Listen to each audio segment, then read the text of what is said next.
All right, guys, get out your calendars because a lot of excitement is planned for the rest of 2025 and into 2026 over at the Denver Center for Performing Arts. And here to break it all down for us is our friend John, the Executive Director of Broadway and Cabaret. And John, I'm so excited to go over this list. Thank you so much for being here. Thank you for having me. I really appreciate it. Of course.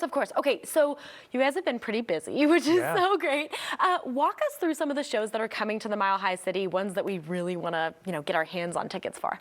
Sure. Well, we just announced our upcoming 2025-2026 season, so we're always staying really busy down at the Arts Complex, but it's always fun this time of year when we get to announce the new slate of shows coming up. And we start that with our 8-show subscription package. So for all of our loyal subscribers, we let them know what the 8 shows are going to be as part of their package. But then on top of that, we always have a bunch of returning favorites that folks can get first in line to see as well. So we announced a whole bunch of shows coming up in this next year. Okay, I love that so much. I also was not aware of the subscription. That is brilliant. I really like that. Do a lot of people find that that's kind of the way to see their favorites? Oh, it's really the best way to do it. That way you just sign up early in the year. You get the same seats for every show. You don't have to worry about on sales or tickets getting sold out. And I don't know if you're like me, but there are a lot of things out there in the community that I see and I say, oh, I so want to do that. But then before I know it, the date's passed and it's gone. And so this is a great way to set it up. You put it on your calendar, it's done. I love that. However, if you can't make a date, we have free ticket exchanges for another date. And it's also another great advantage is for those extra shows I was talking to you about, the returns, you get first in line before the public to buy additional tickets to those shows. Amazing, great perks. This is the way to do it. You're totally right. Okay, so what would you recommend, John, for families to go check out and people to go see that's here? Yeah, every year we have a whole range of different types of shows for different interests. In terms of family titles this year, of course, the big return of Disney's The Lion King is always amazing. You can't go wrong there. At the holidays, we have The Grinch coming back, which is such a fun story for that time of year.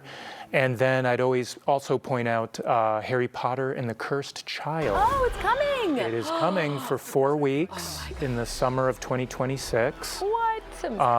That show is not a retelling of any of the novels, but it's a whole new story that's written very specifically for the stage. And we meet Harry Potter when he's actually an adult and has children of his own going to Hogwarts. So excited for that one. I did read the screenplay and I'm very excited. I'm going to be calling you, John. That's awesome. Okay, how about Girls' Night Out? Girls' Night Out is always fun. We have the return of the show Six, which is about the 6 wives of Henry VIII. That show has an all-female cast, an all-female band. It's very much a female empowerment story and so much fun. So that's a great one. I would also point out Hell's Kitchen, which is loosely based on the story of Alicia Keys' upbringing in New York in the 90s. So it features her music, but it's a mother-daughter story. And so that's a great one for Girls' Night as well. Definitely. Oof, my mom just saw Hell's Kitchen in New York and loved it. Anything that stands out that would make a good date night show?